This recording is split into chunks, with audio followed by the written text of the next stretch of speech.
দর্শক, কান উৎসবে বাংলাদেশের স্বল্পদৈর্ঘ্য চলচ্চিত্র আলীর প্রিমিয়ারের আরও খবর জানাতে ফ্রান্স থেকে যুক্ত হচ্ছেন সহকর্মী পার্থ সঞ্চয়। পার্থ, আমরা দর্শকদের যেমনটি জানাচ্ছিলাম যে আর কিছু সময় পরই ছবির প্রিমিয়ার।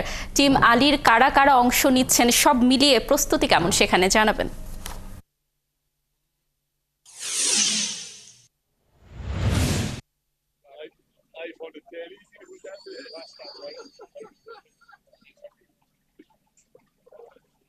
কানিজ আসলে ইতিহাস হতে চলেছে, আর মাত্র 32 মিনিট বাকি আছে।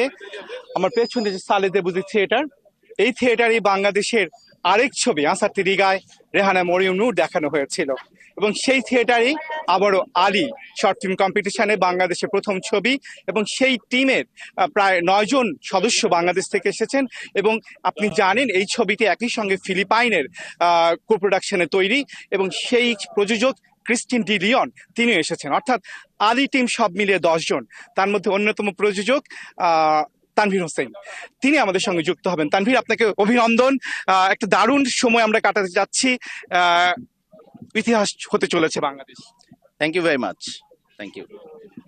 কেমন বোধ করছেন? কারা কারা দেখছেন? রেড কার্পেটের কি হবে? সবকিছু টেনশন কতটুকু? না, কোনো টেনশন নাই। আজকে তো it's the time to celebrate. So আমরা সেলিব্রেট করার চেষ্টা করছি, এটাতে টেনশনের কিছু নাই। আর রেড কার্পেটের বিষয়ে, রেড কার্পেট আগামীকালকে হবে, ওই বিষয়ে এখনো ডিটেলস কিছু জানানো হয় নাই, কখন হবে কিভাবে হবে এটা হয়তো বা হোপফুলি আজকে স্ক্রিনিং এর পরে জানতে পারবো। 9 জনের বাংলাদেশ টিম, একই সঙ্গে ক্রিস্টিন ডি লিওন, তিনি ফিলিপাইন থেকে এসেছেন প্রযোজক। বাকি সদস্যদের কথা যদি বলেন।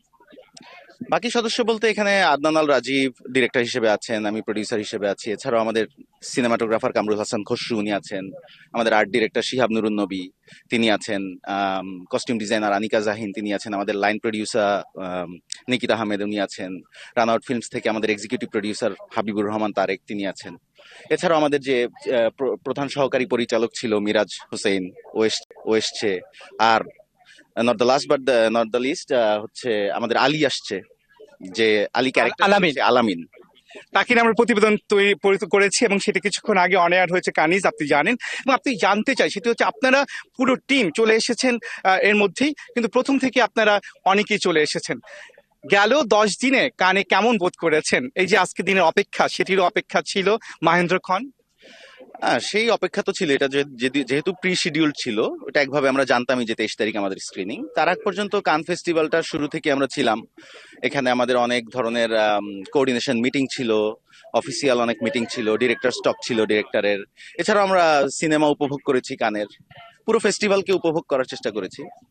আপনাদের প্রোডাকশন হাউসের থেকে আরেকটা ছবি আজকে লড়বে। হ্যাঁ, আমাদের প্রোডাকশন হাউস ক্যাটালগ, সেখান থেকে ফিলিপিনো একটা ছবি আগাপিত, সেটিও আসলে একই সাথে মূল প্রতিযোগিতা বিভাগে সিলেক্ট হয় আলীর সাথেই। সো আমাদের আসলে নিজেদের দুটো প্রোডাকশনই একজন আরেকজনের সাথে কম্পিটিশন করবে, এটা একটা অদ্ভুত ভালো লাগারও বিষয়। কারণ নিজেদের দুটো ছবির মধ্যে প্রতিযোগিতা, এটা আসলে আমরা প্রতিযোগিতা বলছি না, এটা একে অন্যকে কমপ্লিমেন্ট করা মোর দ্যান কম্পিটিশন। সেটা সম্ভবত বেশি হয়ে গেল ক্যাটালগ টিমের, যেহেতু 11টা ছবির মধ্যে 2টা ছবি ফিলিপাইন, এই কো প্রোডাকশন ক্যাটালগে ফিলিপাইন এবং বাংলাদেশের যৌথ। সেটা জেতার সম্ভাবনা এভাবে বলা যায় না, এটা নিশ্চয়ই যেই ছবিটা ডিজার্ভ করে সবচেয়ে ভালো সেটাই আসলে পুরস্কার। আলামিন এর আগে একাত্তরকে বলছিলেন তিনি বিশ্বাস করেন কান জিতবে আলী। খুব ভালো, আমরাও সবাই বিশ্বাস করি, সেই বিশ্বাস নিয়ে এখানে এসেছি। আসলে মূল প্রতিযোগিতা বিভাগে যে ছবিগুলো সিলেক্ট হয় সেগুলো সবই সবই সবই সবই তানভীর, শেষ করব আলীর জন্য শুভকামনা। শেষ মুহূর্তে দাঁড়িয়ে রয়েছে, আগামীকাল সন্ধ্যায় সেই আলীর ফলাফল জানা যাবে। স্বর্ণপদক জিততেছে কি জেতেনি, কিন্তু মানুষের হৃদয় জিতবে এটি বলা অবকাশ রাখে না।